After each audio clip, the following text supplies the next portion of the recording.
Hello mga mi, and I'm back. Nagpunta nga pala ako somewhere dito sa, I don't know, downtown yata to ng Hakodate, here in Hokkaido.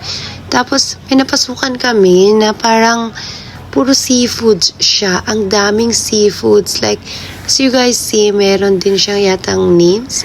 Or, ano, I don't know if it's names ba or prices. Tapos, grabe, pwede mo rin yata silang piliin. Tapos, pwede ka yatang magpaluto. I'm not sure, pero kasi, meron akong nakita doon, isang Chinese national. Ang dami niyang pinili or binili, tapos pinaluto na yata nila doon. Ang galing. Hindi lang kasi ako masyadong nakakapagsalita ng Nihongo. Pero kung nakakapagsalita ako, tatanungin ko kung pwedeng ipaluto. But, talagang nakita ko ni-serve doon sa Chinese national yung in-order niya. Grabe, nawawalan ako ng hininga kasi.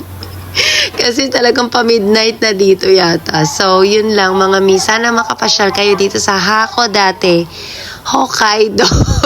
So, yun. Good night, everyone. I'm out of voice na po. Sa mga susunod na videos, mas marami pang mga ganitong eme at mga, some places na magugustuhan ninyo kung gusto man ninyong or balakin ninyo ang mag-travel dito sa Hakodate. Thank you for watching!